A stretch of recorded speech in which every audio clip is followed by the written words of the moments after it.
Sheikh Jamiu àmì Ọlọ́run ẹni mo fẹ́ sọ̀rọ̀ ń tẹ́ fọ́rọ́ra yóò dá o ń tẹ́ fọ́rọ́ra yóò dá pa tí ẹ bá tètè rẹ ni pé ṣàkíyèsí ó ṣeé ṣe kó tún burú jù báyìí lọ. Ẹ rántí pé ẹ̀sìn ló sọ yín déèyàn,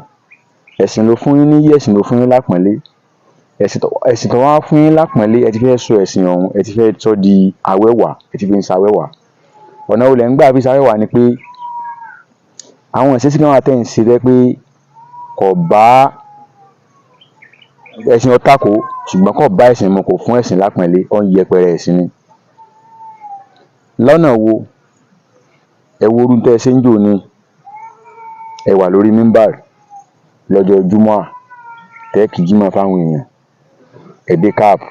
ẹ wọ polo, ẹ wọ jean, ẹ fi ń ṣe kútúbà lórí kíni?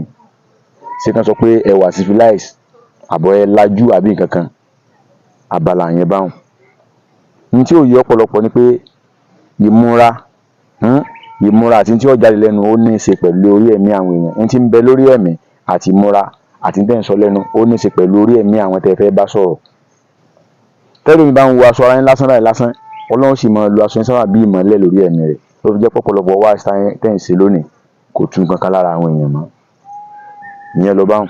Ẹ̀ẹ̀kejì ìkan ti pẹ́ tí Alhaji Wasiu Alabi Pasuma bí yín léèrè ní gbangba wálé àpè sórin dà bí ọ̀dà ẹ rí nǹkan sọ fún wọn. Ẹ̀ẹ̀kejì nù. Ẹlẹ́ẹ̀kẹta tó wá burú jáì tí mo ti wá rí lọ wá burú jáì jù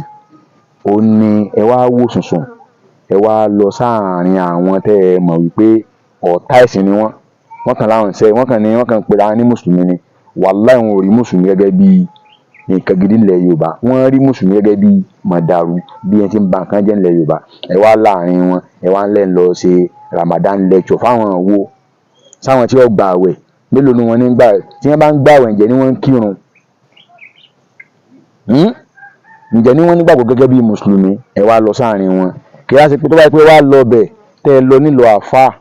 tẹ́ ẹ dúndú àáfàá tẹ́ ẹ dáyàtọ̀ láàrin wọn gẹ́gẹ́ bí àáfàá kó tó ń san message tẹ́ fẹ́ pass wọn á mọ̀ pé fẹ́ pass message. Ẹ wá débẹ̀ ẹ̀yin náà ẹ wá gbé ìjà àáfàá ẹ gbé jùlẹ̀ ẹ wá múra gẹ́gẹ́ bí ara wọn ẹ wá jọ wọn kò wá sí yàtọ̀. Lecture tẹ́ lọ síbẹ̀ náà èmi ò rí message yẹn kan tẹ́ pass tó jẹ mọ́ta Al-Qur'an tó jẹ tán Ànábì sallallahu alaihi wasallam. Ọ̀pọ̀lọpọ̀ lecture tẹ́ máa ń ṣe ẹ wá ń fi ẹ̀sìn please èèyàn, ẹ ń fi ẹ̀sìn ẹ fẹ́ máa ṣe ẹ̀sìn láti fi tẹ́ àwọn èèyàn lọ́rùn, ẹ fẹ́ máa ṣe ẹ̀sìn láti fi wá ojú rí àwọn èèyàn. Ẹ rántí òwe Yorùbá kan tó sọ pé pàṣán tá a fi léṣe lọ àìsọnù níjọ́ tá a bá sọnù ìṣẹ́ ó padà wá. Ẹ rántí pé ẹ̀sìn ló fún yín lápọ́nlé ló fún yín níyì, ẹ̀sìn ló sọ yín déyìn, ẹ̀sìn ló jẹ́ wọ́n mọ̀ yín, ẹ̀sìn tó wá jẹ́ wọ́n mọ̀ yín ẹ ti wá ń sọ di nǹkan míì ẹ ti ń ṣe bákan bákan. Sheikh Jamiu àmì Ọlọ́run ẹ fi bẹ̀rù Ọlọ́run kọ́ ọ̀rọ̀ yín o. Ẹ rántí ó kọ yín àmì Ọlọ́run kì í ṣe àmì àṣà kì í ṣe àmì ìṣe Yorùbá, àmì Ọlọ́run.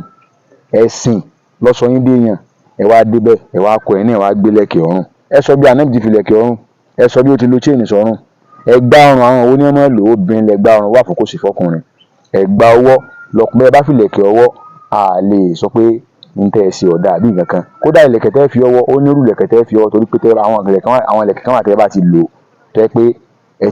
ẹ sì lára mùsùlùmí mọ́ tẹ́ bá lò àwọn ìlẹ̀kẹ̀ kan. Àwọn ìlẹ̀kẹ̀ kan wà tẹ́ bá lò ẹ sì lára mùsùlùmí mọ́. Ẹ náà wá kó lẹ̀kẹ̀ ọrùn ẹ wá wọ bọ́yẹ sí kí àbọ̀gbádà lẹ̀wọ̀ ẹ wá ń mẹ́lẹ̀gbẹ̀ ẹ wá ń ṣe kínní láwọn tó kẹ́ bá sòdodo ọ̀rọ̀ kẹ́ bá wọn sòtọ́ ọ̀rọ̀. Kódà o gbogbo ìyẹpẹrẹ tẹ̀sìn bá rí látara yín pápátá ẹ rántí pé jẹ̀jọ́ wájú Ọlọ́run. Gbogbo ìyẹpẹrẹ tẹ́ bá kó bá ẹ̀sìn ẹ rántí pé jẹ̀jọ́ wájú Ọlọ́run. Òdodo ọ̀lẹ́ mi bá yín sọ kò sí lọ́kàn mi o. Tí ẹ bá wò pé kí lè já mọ́ kí ló ní mo lè mọ́ ní tẹ́ ní ṣùgbọ́n ẹ jù mí lọ lọ́jọ́ orí àfi tí mo bá jù yín lọ lókù. Tẹ́ ẹ bá sọ pé bóyá kìíní kankan àwọn professor Aláró ẹ̀sìn ló gbé wọn níyì wọn ò sì ṣubú ẹ̀sìn ò sì báyé wọn jẹ́ wọn ò lè pín sí àwùjọ ń bẹ̀ láìláì. Bàbá wa Dr. Ashraf Bilal láti nílùú Ìwó ẹ̀sìn ló gbé wọn níyì kódà wọ́n mọ̀ wọ́n jù yín lọ lágbàáyé wọ́n mọ̀ wọ́n sí kí ni wọ́n mọ̀ jù bàbá Dr. Kozim Olúkòsì ẹ̀sìn ló gbé wọn ẹ̀sìn ló sọ wọ́n déèyàn kí wá lóde kí wá lẹ ní tẹ́nìkan ò ní rí tẹ́ fi wá pé bóyá tẹ́ bá pé ẹ bá ti moderate ẹ̀sìn ìyẹn yóò ṣe kíní kan kò sí tẹ́lẹ̀ sí fáwọn èèyàn yìí kò súrọ̀ tẹ́lẹ̀ bá wọn sọ kò sí bẹ́ẹ̀ sí lè manage wọn tí wọ́n gba ẹ̀sìn yín tẹ́ gbé wá láéláé kò possible láwọn tó yẹ pé wọ́n ń ṣe wọ́n ń wọlé wọ́n ń jáde nínú ẹ̀sìn ni súnmọ́ àmọ́nú súnmọ́ káfàrú náà ṣe ẹ wá bọ́ sáàrin wọn ẹ̀yin náà wá wẹ̀ síkí ẹ wá kó lẹ́kẹ̀ ọ̀run ẹ bẹ̀rù Ọlọ́run o ẹ bẹ̀rù Ọlọ́run o mo mọjọ́ orí mi o ẹ jù mí lọ lọ́jọ́ orí wàláhì ẹ jù mí lọ lọ́jọ́ orí ẹ lè ní nǹkan ẹ lè ní dúkìá ayé ọrọ̀ ayé ẹ lè ní jù mí lọ ṣùgbọ́n lọ́jọ́ orí ẹ jù mí lọ ẹ̀yin náà gbẹ́dò kan ìmọ̀ tẹ́ ẹ bá ti gbẹ́dò yín kan ìmọ̀ àwọn tá a dá akọ sẹ́yìn Professor Aláró baba Dr. Ashraf Dr. Kozim Olukosi àwọn dọ̀kú fífún bàbá wa alfa ńlá kọ́lọ́ jẹ́ kẹ́mi wọn ogun wọn ò lè pín sí ìjókòó ńlá láwọn wá ní wọ́n gbé lẹ́kẹ̀ẹ́ sí lọ́rùn Sheikh Farouk oníkíjìpá gan wọn ò lè pín sí ìjókòó wọn wá ní wọ́n gbé lẹ́kẹ̀ẹ́ sí bàbá lọ́rùn kí wọ́n wá sọ pé wọ́n gbàgbọ́ gbé lẹ́kẹ̀ẹ́ sáwọn lọ́rùn kí ló dé kílẹ̀ ń wá ká kí ló lè tó báwọn ká lè fẹ́ fi ti yín jọ wàhálà sátúlẹ̀ àǹbíyá yìí àwọn tí wọ́n jogún ànábì ọ̀sẹ̀ ǹjẹ́ lẹ́yìn wà láwọn tó jogún ànábì Ọlọ́run báyìí tẹ́ bá lẹ̀ jogún ànábì Ọlọ́run sí jogún ànábì Ọlọ́run nílẹ̀kẹ̀ ẹ bẹ̀rù Ọlọ́run o ẹ bẹ̀rù Ọlọ́run gbogbo kùdìẹ̀kùdìẹ̀ tẹ́yìn ṣe tó ń dọ̀tí ẹ̀sìn tó ń bojú ẹ̀sìn jẹ́ lọ ṣàtúnṣe lórí ẹ̀ èmi ò wá láti wá báyìí ló kọjá àbí láti sọ̀rọ̀ sí yín mo pè é sákèésí ni torí pé kíni lẹ́yìn tó jẹ́ mùsùlùmí gidi tó pé àlìkìámọ̀ ti ń lọ tí ó sì rojọ́ lórí ẹ̀sìn kí n tẹ̀ ń ṣe kọ́mọ̀ máa jẹ́ bànújẹ́ ọkàn kọ́mọ̀ máa pòrúurú ọkàn rẹ̀ ojúlé ọmọ Yorùbá èmi ò sọ jù báyìí lọ ọba àpè mi lọ́mọ alẹ́lẹ̀ Yorùbá ọba àpè mi lọ́mọ ọkọ ọba àpè mi ní kinní kan àgbọ̀ngbọ̀n àgbọ̀ngbọ̀n tẹ̀tẹ̀ kò sí tọ́kàn mi mo ti sọ tí ń sọ kò jù bá ń lọ ṣé Jamiu àmì Ọlọ́run ẹ̀yin làwa bá lọ́rọ̀ torí pé kí ni ọmọ ìyá wa ní àmì ẹ̀sìn tí ó sì wà lára yín ṣùgbọ́n àmì ẹ̀sìn tó wà lára yín tí wọ́n fi dá yín mọ̀ àmì ẹ̀sìn tí ń parẹ́ o ẹ kàn ń wo ọ̀rọ̀ tẹ́ ń sọ lẹ́nu lásán ní kù ọ̀rọ̀ yìí ò sì ní mọ́ nílapa lórí ẹ̀mí àwọn èèyàn torí pé tí ń bímọ ilé wa ó ti ń kù láàrin díẹ̀díẹ̀ fura ojú ọmọ Yorùbá ó dàbọ̀.